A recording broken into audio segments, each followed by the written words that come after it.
J'aimerais vous entretenir d'un sujet un petit peu plus délicat puisqu'il concerne une espèce actuellement en totale déliquescence. J'ai nommé l'électeur écologiste.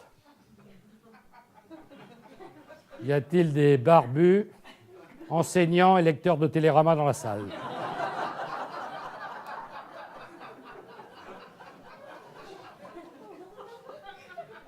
Belle plante verte, garantie 100% naturelle, l'écolo n'a qu'un rêve, boutez les engrais hors de France.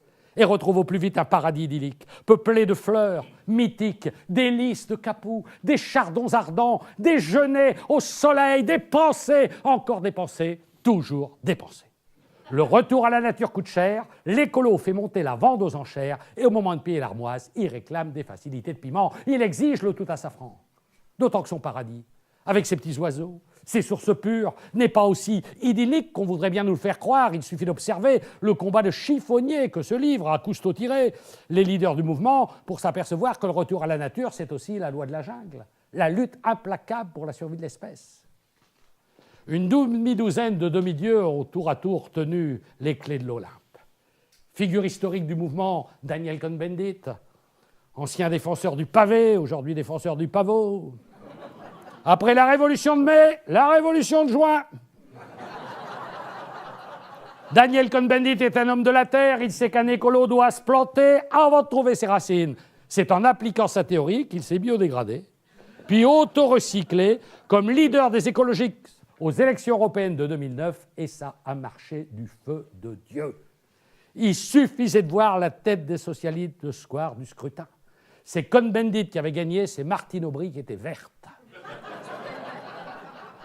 Faut dire que la situation était idéale, plus rien n'allait, les vaches affolaient, les moutons tremblotaient, les haricots flageolaient. L'écologie paraissait promise à un brillant avenir. C'est là qu'Eva Joly arriva. Eva Joly, une magistrate intraitable. Tu donnes un os à un chien policier, elle t'accuse de corruption de fonctionnaire. Elle voulait être le plus grand dénominateur commun, elle aurait été le plus grand commun diviseur. 2%, 2%, 2012, 2%, et elle s'accroche. Je sais que nul n'est besoin de réussir pour persévérer. Mais quand elle nous explique qu'elle persévère, c'est en 3 mots. Ça prouve au moins une chose pour se présenter. Il ne suffit pas d'être verte, encore faut-il être mûr.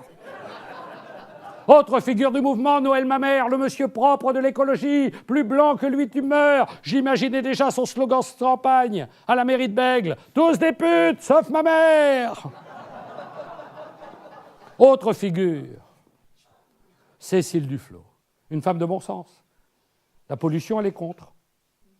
Oxyde de Cambronne est un gros mot qui lui retourne l'essence, et l'essence, elle n'aime pas. Elle fonctionne uniquement à l'énergie éolienne.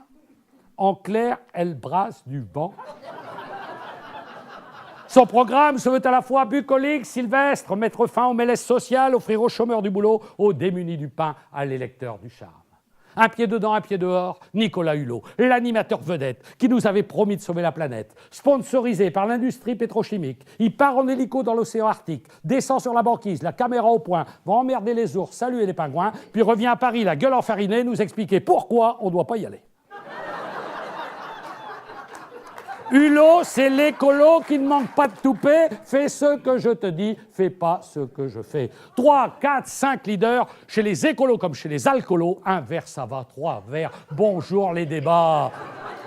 Et les débats, ça n'en finit plus. Et pendant que les écolos débattent, que font les industriels? Ils s'adaptent. Ils ne tentent pas d'assassiner Antoine Wechter à coup de bombe CFC, ni de compromettre Marie-Christine Blandin dans un trafic de poules aux hormones. Ils créent le label vert. C'est vrai que le label vert a le vent en poupe. Qui d'entre vous n'a pas cédé à la tentation des nouvelles ampoules à économie d'énergie? Ça économise, hein? Tu rentres chez toi, t'allumes la lumière, t'attends 3 minutes pour avoir la lumière, t'as économisé 3 minutes. C'est pas fini pour la rentrée. On prévoit le fusil vert, un fusil 100 balles pour chasseurs sensibles. Pour les amateurs de confort douillet, le double, le triple, le quadruple vitrage. Ça, c'est une bonne chose.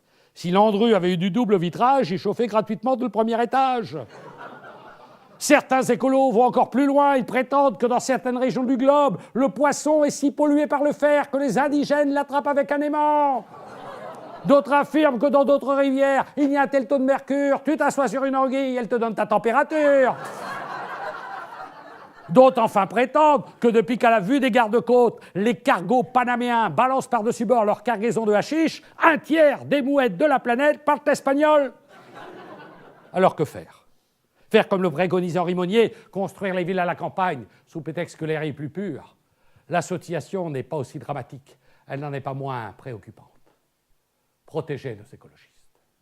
Protégez-les, sinon ils disparaîtront. S'ils disparaissent, nous disparaîtrons, la Terre disparaîtra. La planète pansera ses plaies.